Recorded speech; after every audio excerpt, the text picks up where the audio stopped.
17장에 나타난 5개의 짧은 이야기들은 16장 후반부에서 예수님께서 말씀하신 첫 순환 예고와 이어집니다. 어제 말씀에서는 변화산 이야기와 또 엘리야 역할을 한 세례 요한의 이야기를 살펴봤습니다. 오늘은 이 나머지 3개의 이야기가 이제 연결이 됩니다.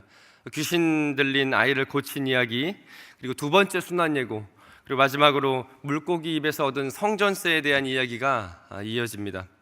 예수님께서는 16장에서 본격적으로 고난 이야기를 하시면서 이 땅에 오신 궁극적인 그 사역에 한 발자국 더 다가가십니다. 하지만 예수님의 대속 사건을 이해하지 못한 제자들에게는 불안감을 조장하는, 불안감을 만드는 이야기였습니다. 예수님의 고난 이야기는 제자들은 전혀 기대하지 않았던 이야기였습니다. 그러자 예수님께서는 16장 24절에 제자란 이런 것이다라는 아주 유명한 한 구절로 말씀을 하십니다. 우리도 잘 아는 구절인데요, 한 장만 넘기셔서 16장 24절 우리 같이 한번 읽겠습니다. 시작. 누구든지 나를 따라오려거든 자기를 부인하고 자기 십자가를 지고 나를 따를 것이니라. 예수님은 순환 예고 후에 제자들의 정체성에 대해서 이제 분명히 이야기를 하십니다. 제자들을 왜 불렀고 제자들의 역할이 무엇인지 이제 예수님께서는 계속 이야기를 하시는 겁니다. 따라서 17장의 변화산 사건과 세례 요한, 귀신 들린 아이를 고치신 이야기, 이 모든 이야기들은 제자란 누구인가, 제자란 무엇인가에 대한 이야기들입니다. 그렇다면 두 번째 오늘 말씀에서도 순환 이야기가 나타나는데요, 그 두 번째 순환 이야기 후에 나타나는 성전세 이야기와 18장과 19장, 20장, 16절까지의 그 이야기, 이 이야기도 다시 한번 두 번째 순환 이야기 후에 제자들의 정체성을 가르쳐 주시는 이야기고요, 21장, 20장, 17절 이후 마지막 순환 이야기 나온 다음에 21장까지도 다시 한번 제자란 무엇인가를 계속적으로 예수님께서는 가르쳐 주시고 있다는 겁니다. 따라서 예수님께서는 예루살렘 입성하기 전까지 제자들에게 순환 이야기를 3번 반복하시면서 제자란 무엇인가, 제자란 어떤 사람인가, 제자란 어떻게 살아야 되는지를 계속 강조하고 계시는 겁니다. 오늘 함께 살펴본 14절에서 24절, 20절까지 귀신 들린 아이를 고친 말씀은 산 아래 제자들에게 일어난 사건을 우리에게 이야기해 줍니다. 산 위에서는 예수님께서 베드로와 야고보와 요한과 함께 변화산 기적을 보여주시죠. 모세와 엘리야를 보여주십니다. 예수를 따르는 제자들이 장차 후에 보게 될 영광을 이 예수님의 수제자들에게 먼저 보여주시는 겁니다. 하지만 산 아래 예수님과 함께하지 못한 제자들의 모습에서는 그 영광의 모습이 아니라 믿음 없는 모습이 나타납니다. 한 사람이 간질로 고생하는 자신의 아이를 데리고 옵니다. 고쳐달라 요구를 하죠. 하지만 제자들은 고쳐주지 못합니다. 아마 이 제자들은 예수님께서 평상시에 하셨던 대로 기적을 행하셨던 그 행동을 따라했을 겁니다. 또 그 기도문을 따라했을 겁니다. 하지만 능력이 오늘 말씀에서 보니 나타나지 못합니다. 그런데 마태복음 10장에 보면 예수님께서는 분명한 능력을 주셨습니다. 병 고치는 능력과 귀신을 쫓는 축기의 권능을 주셨습니다. 그리고 마태복음에 나타나지 않지만 누가복음의 10장을 보면 실제로 제자들에게 이러한 많은 기적들이 나타났다는 것을 기록을 하고 있습니다.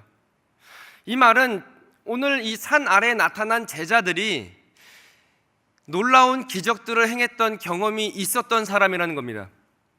하지만 오늘 말씀에선 제자들에게 능력이 나타나지 못합니다. 그 이유를 예수님께서는 너무나 쉽게 단호하게 이야기합니다. 믿음이 없어서다.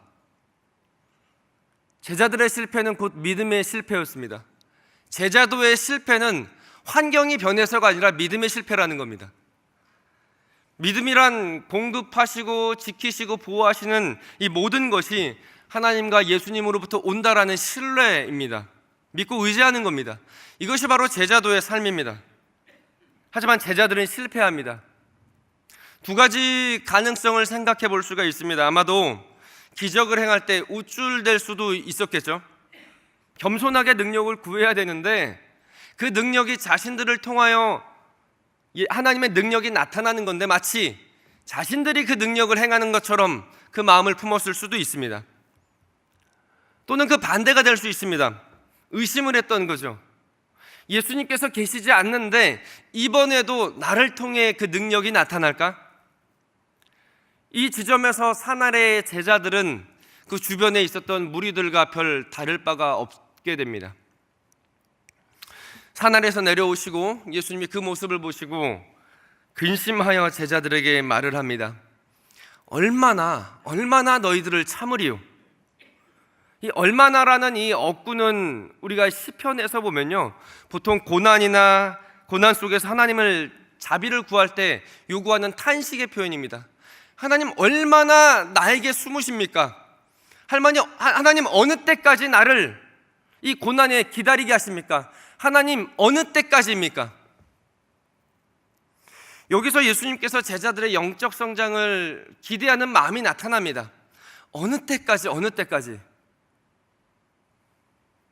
예수님께서는 제자들을 부르시고 수많은 비유와 기적들로 가르치십니다.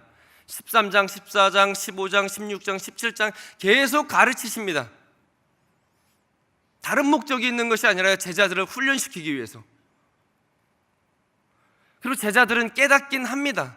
오늘 말씀을 읽었던 14절 바로 앞절인 13절을 보시면 제자들이 깨달은 반응이 나타납니다. 그제서야 제자들이 예수께서 말씀하신 것이 세례 요한인 줄 깨달으니라. 깨닫긴 합니다. 근데 깨달음이 너무 더딘 겁니다. 장성한 믿음까지 성장하지 못합니다. 그러니까 예수님이 안타까워하십니다. 어느 때까지? 예수님께서는 사나리에서 제자들이 고치지 못한 그 아이를 부르십니다. 그리고 고쳐주십니다. 오늘 말씀에서 보니 예수님께서는 병을 고쳤다라는 것보다 귀신을 쫓아냈다라고 이야기를 하십니다. 여기서 우리는 오늘 말씀에서 아이를 사로잡은 세력이 귀신의 세력이었음을 보게 됩니다. 예수님께서 마귀의 영향력을 제거하신 거죠. 단순히 죽기를 한 것이 아니라 마태복음 12장 28절에 따르면 마귀의 영향력을 받다가 하나님의 통치 아래로 들어가게 하신 겁니다. 바로 이것이 제자들이 행해야 될 사명이고 제자들이 해야 될 역할이었습니다. 기적을 베푸는 것이 목적이 아니고 하나님 나라의 통치의 통로가 되어야 된다는 겁니다. 다른 것이 필요하지 않습니다. 오늘 말씀에서 예수님은 한 가지를 말씀합니다. 믿음이면 된다. 그것도 작은 믿음이면 된다라고 이야기를 합니다. 이것이 제자도라는 것입니다. 그리고 이어서 두 번째 순환 이야기를 하시죠. 제자들의 반응 역시 동일합니다. 근심하다라고 설명을 합니다. 첫 번째 순환 이야기 이후 여러 각도에서 제자도에 대해서 가르쳤는데 두 번째 순환 예고에도 근심합니다. 여러분 도대체 얼마나 더 가르쳐야 될까요? 아니 이 제자들 뿐만이 아니라 지금 현재를 살아가는 우리들에게도 예수님께서는 얼마나 더 가르쳐야 될까요? 포기하실까요? 아니요, 결코 포기하지 않으십니다. 가르치는 핵심은 동일합니다. 계속 가르치십니다. 제자란 이런 것이다. 제자의 삶은 이런 것이다. 그것이 24절에서 또 20장 세 번째 마지막 순환 예고까지 계속 가르치신 것이 이어집니다. 오늘 24절에서는 그 이후에 27절까지 성전세에 대한 이야기가 나옵니다. 성전세를 받는 사람들이 베드로에게 묻죠. 너희들의 선생은 성전 세금을 내시냐라고 질문을 합니다. 세금을 걷는 자들은 세금을 이슈로 이 제자들이 너희들이 따르는 스승이 어느 나라에 속해 있는지 어디에 통치를 받는지 그 통치권을 물어보는 겁니다. 제자는 성전세를 내야 하나님 백성 되는 것이 아니죠. 예수님을 통해서 제자가 됩니다.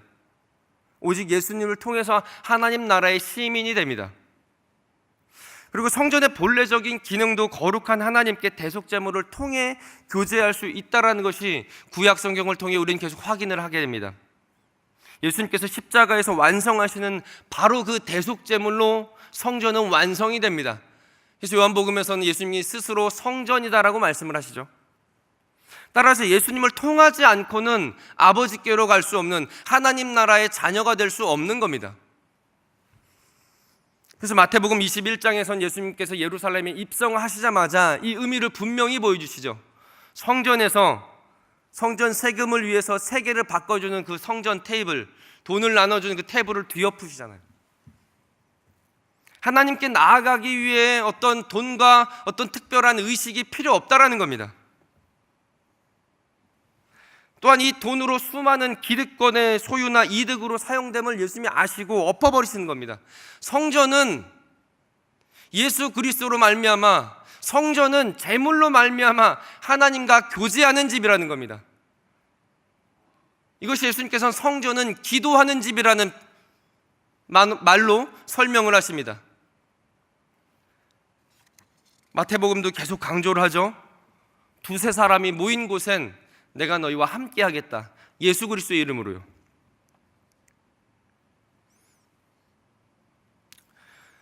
이 질문을 받고 베드로가 예수님께 들어옵니다. 예수님은 이 모든 내용을 이미 아시고 계셨습니다. 그래서 베드로에게 묻습니다. 세상 임금들이 누구에게 관세와 국세를 받느냐? 자기의 아들에게냐? 타인에게냐? 여기서 말하는 아들은 왕의 자녀를 말합니다. 이 질문의 요점은 왕들은 자기 가족에서 세금을 걷지 않는다라는 겁니다. 자기 가족 말고 타인, 외국인, 다른 이방인들에게서 세금을 걷는다라는 겁니다. 베드로는 이야기합니다. 정답을 이야기하죠. 타인에게서 걷습니다. 예수님께서 대답합니다. 그렇다면 왕의 아들은 당연히 세를 면할 것이다. 왕족은 세금을 낼 모든 책임에서 자유롭다는 겁니다.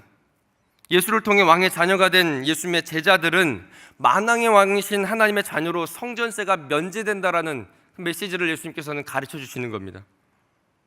예수님께서는 이 메시지를 통해 베드로와 제자들에게 무엇을 알려주시는 겁니까? 너희들은 왕의 자녀다. 너희들은 이 땅에 속한, 이 로마 식민지 유대에 속한 자녀에 끝나는 것이 아니라 너희들은 하나님 나라의 자녀라는 겁니다.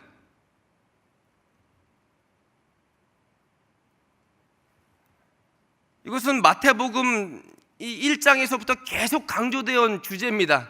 하나님 나라, 하나님 나라, 하나님 나라. 천국은, 천국은, 천국은. 들은 것으로 끝나는 것이 아니고 이 하나님 나라가 너희들 거라는 겁니다. 천국은 너희들 거라는 겁니다. 이 세금을 통해서 다시 한번 강조를 해주시죠. 하지만 예수님께서는 이 또 진리를 전하고 가르치신 데는 지혜로우십니다. 이 자신이 예수님께서 성전이나 유대 백성들을 거부하신다라는 그 인상을 주지 않으시기 위해, 성경에서는 실족하지 않기 위해라고 표현을 하죠.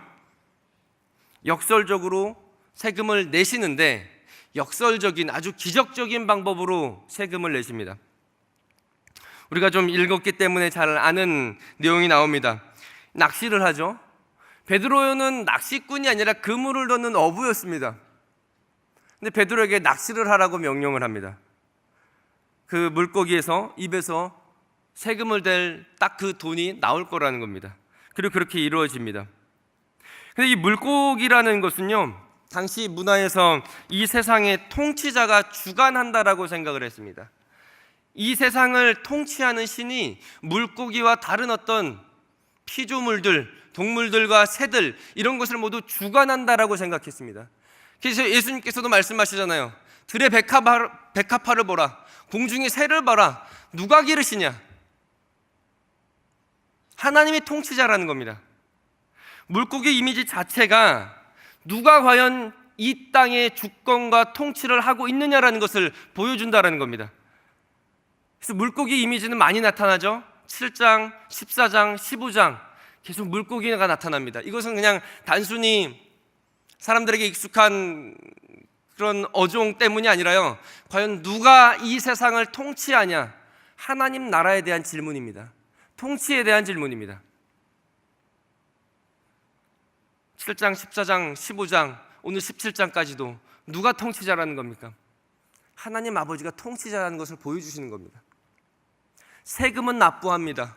세금은 납부하지만 그 통로는 하나님께서 물고기를 통해 공급하신다라는 것을 보여주시는 겁니다. 여러분, 제자의 삶은 하나님이 공급하시고 하나님이 채워주십니다. 처음부터 끝까지 제자의 삶은 제자들 스스로 제자들의 스스로의 능력으로 나의 역할로 얻어내는 것은 없습니다. 사랑하는 성도 여러분, 예수님께서 오늘 이 아침에 우리에게 동일하게 물으십니다. 제자는 자신의 능력과 경험이 아닌 예수 그리스도를 신뢰하는 자입니다. 제자는 자신의 부족함과 연약함을 보고 실족하고 믿음 없이 행동하는 것이 아니라 우리 안에 성령의 능력이 있음을 알고 담대하게 믿음으로 행동하는 자라는 것을 말씀을 해줍니다. 그리고 제자는 전적으로 우리의 모든 것은 하나님으로부터 온다라는 것을 고백하는 하나님의 통치를 받는 자라는 것입니다. 오늘 2월의 마지막 날, 제자도란 무엇인가? 나는 제자의 삶을 잘 살아가고 있는가? 정직하게 우리의 삶을 반성하고 또 앞으로 내일부터 또 우리에게는 3월이 시작이 되죠. 또 3월이라는 것은 다시 시작이라는 그 의미를 우리에게 줍니다. 하나님, 다시 믿음의 삶을 살겠습니다. 다짐하는 이 기도가 있는 이 아침이 되기를 원합니다. 우리 말씀을 생각하면서 또 같이 소리내서 기도하겠습니다. 같이 기도합니다. 사랑해 주님, 오늘 말씀 가운데 제자도에 대해서 생각을 해봅니다. 예수님께서는 계속 십자가에 달려서 대속사건을 말씀하십니다.